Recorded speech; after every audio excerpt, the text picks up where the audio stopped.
Hi, I miss you. Long time no see. Charot. Hello guys, nandito kami ngayon sa downtown at mag-u-Uber na lang kami going to Grace Eagle Casino kasi meron kaming get together ng aking BBC friends.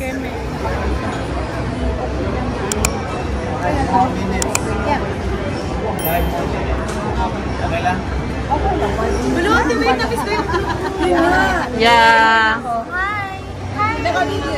back. Welcome back to our vlog. Hindi na yung what's in my bag.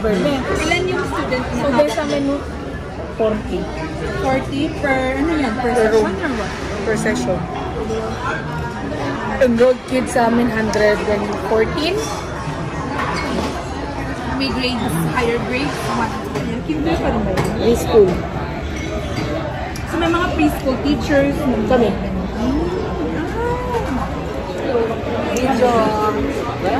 Hi guys. Nakatupo na po kami after 30 minutes of standing and waiting. Charis. Parang ako yung vlog dito. Sige lang. Yeah. Dito kami sa Great Eagle Buffet ng casino. Busog na kasi. Charot. So, meron silang Japanese and Chinese cuisine. And ngayon, makikita nyo, medyo half na yung plates namin. Makikita yung sushi, may baby lobster, kulang sa sarsa. Charot. Kulang sa betsi doon. Tsaka drinks, bottomless juice. And may sashimi po na kinuha sa atin. Hindi ko naubos. Mas gusto ko yung tuna. Yeah. And kabilang table. Kabilang table. Kat itapat mo lang sa kanila ba nag-uusap. Lapit mo lang. Ay, kabilang table. So, sa lahat sila yun. Akala ko naman Ito talaga yung favorite ko. Sashimi. Fresh na fresh talaga. Sarap. So, 5K.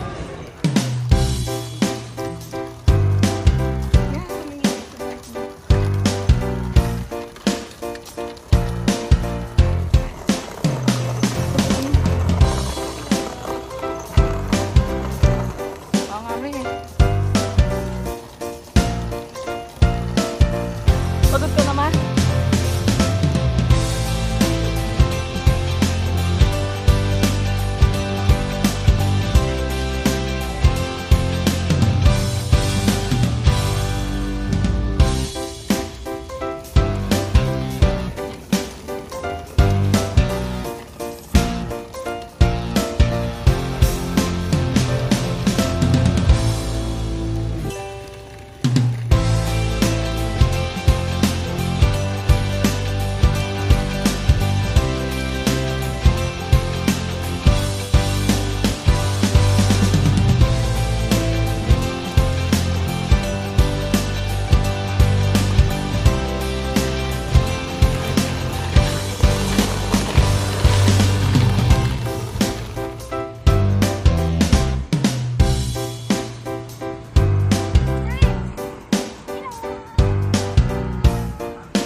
Hello.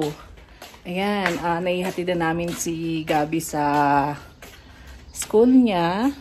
Pero nagbike siya papunta sa school. Tapos ngayon, aalis kami nila mama, papa. Pupunta kami sa Hong Kong International.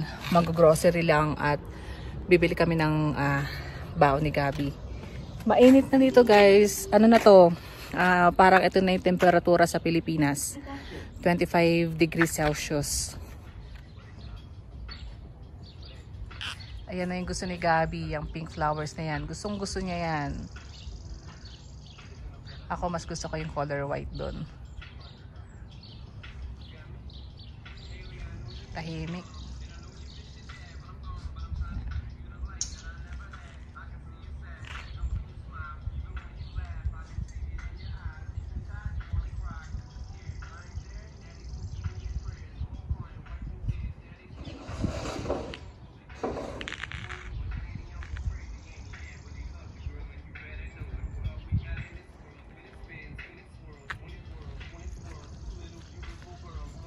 Hinihintay lang namin si Mama kasi nagbibihis pa siya doon sa loob.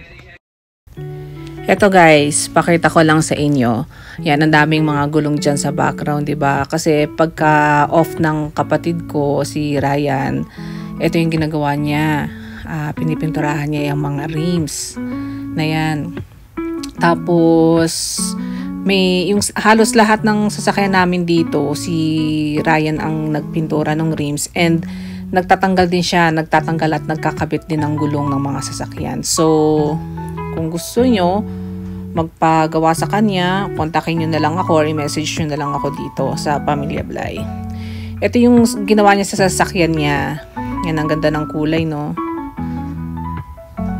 Yan. Tapos yung sa amin, kulay black yung color ng rims namin. Tapos, yung kay Raiza naman, ang ginawa ni Ryan ay kulay black. Actually, mahirap din yan kasi ang daming proseso na ginagawa si Ryan.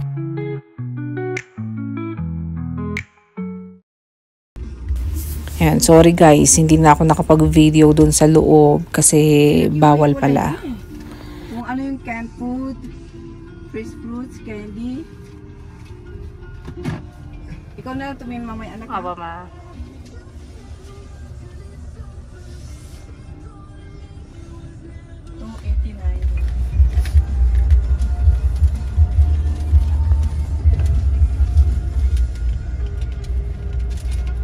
Hindi ka nagsasama sa loob na? Hindi naman.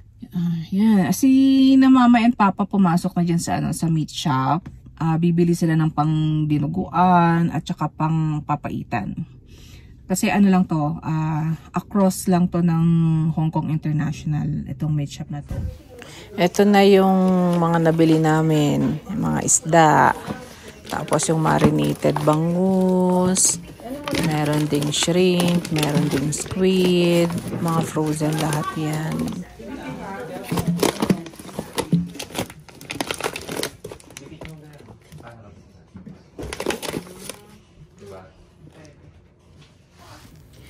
Ito naman yung mga gulay. Itong malunggay na to, napaka-gold ang presyo. Ayun o, 8.14 na yan, Canadian dollar. Tapos, yan, may okra, yung mga pangpakbit ni Papa. Ayan. Tapos, bumili rin ng mangga, hotdog.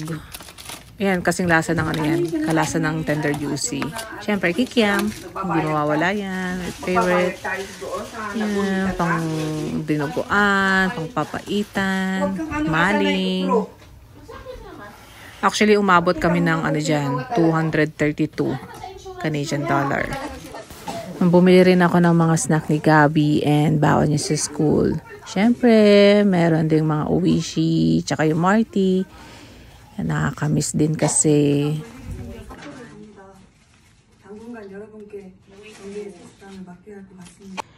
Okay, Gabby, what can you say about your bike and roll today? When I was doing biking roll, I suddenly just like I did something that's really nice. So like when I was biking rolling, I suddenly saw like my friends. And also when I was experiencing biking rolling, I saw many people that is also biking, scooter, or rollerblading, but some of them are not. And also, I also did something that's beautiful, and also like some things to make it a little more interesting.